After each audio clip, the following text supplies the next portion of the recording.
lahat na tayo ay hayaan ko ninyo na sa hapong ito ay ipakilala ko po ang nagdiriwang ng kaarawan sa araw na ito. August 20, 2024, siya po ay ipinanganak ng mag-asawang Antonio at Vilma. Siya ang kauna-unahang apo ni Nanay Chuling at kauna-unahan kong pamangkin. At dahil kami ay tagi sa kanya noon, ninanakaw ko po siya habang natutulog ang kanyang ina.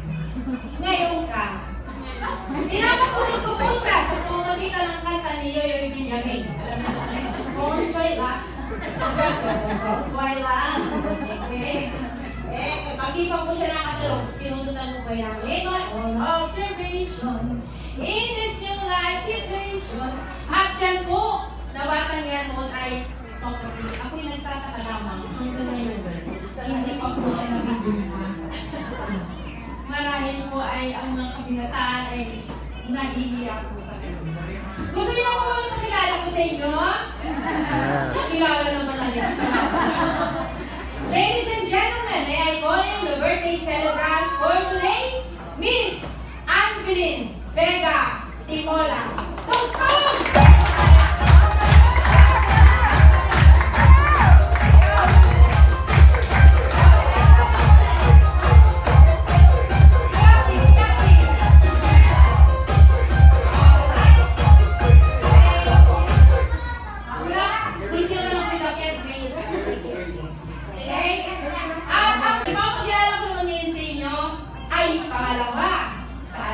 Tatay ito lang. Ayan. Ang marami tayong po dyan. Ang alam ko lang dyan, hindi po bang sabihin, nag-iyan salit sinumaliit pa. Pero ito ay swerte, kaya, ayan. Grade 6 daw po siya kung siya ay pumunta sa ibang tao at doon siya pinag-aral, pinalaki. Nung bumalik nga siya one time, umiiyak siya kasi hindi ko siya kilala. Sabi ko, hindi kita kapatid. Kasi makakakilong mo. Taas-taas. At ako po yun ay paslin pa naman. Kaya hindi ko talaga alam ang pangyayari. Ngayon ka, dahil po doon sa pamilya na yun, siya po ay nakapag-aral, nakapag-college po siya. Hanggang dumating doon sa point na gusto niyang kumawala. Dahil syempre mahirap tumira sa ibang tao, diba?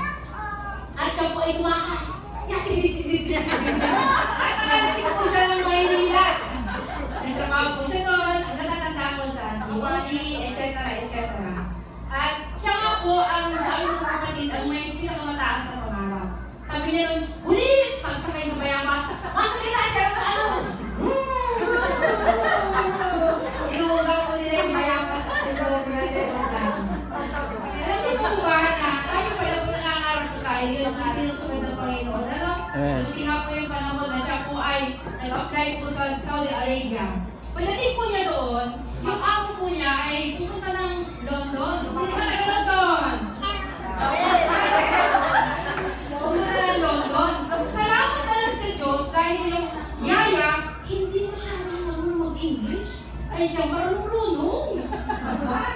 Ay di sinama po siya. Pagdating po niya ng London, UK, United Kingdom, meron po itong sut-sut na Pilipino na sabi, tumakas lang sa amin. Eh, paano gagawin? Paano niya gagawin? Kasi dito ka na lang, tumalundod ka. Kaya ka lang tumalundan. At tumulong po sa kanya yung mga Pilipino na yun.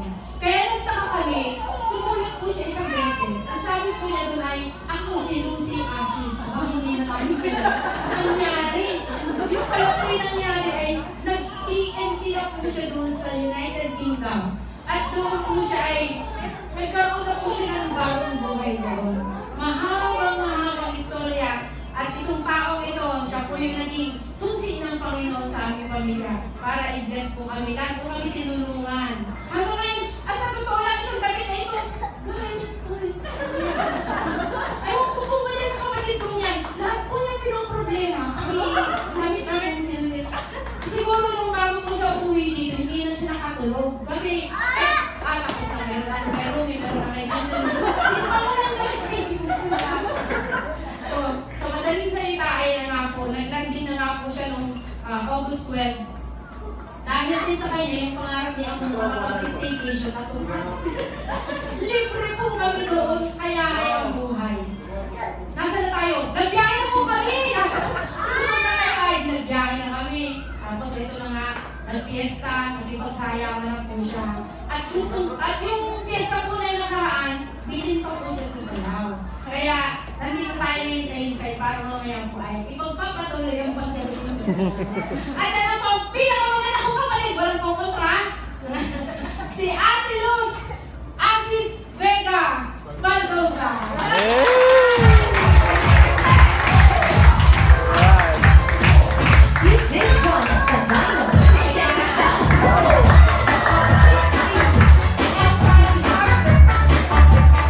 Yes, naintindihan niyo ba yung fabulous? Ang ganda bukas na ng drink, fabulous na lang.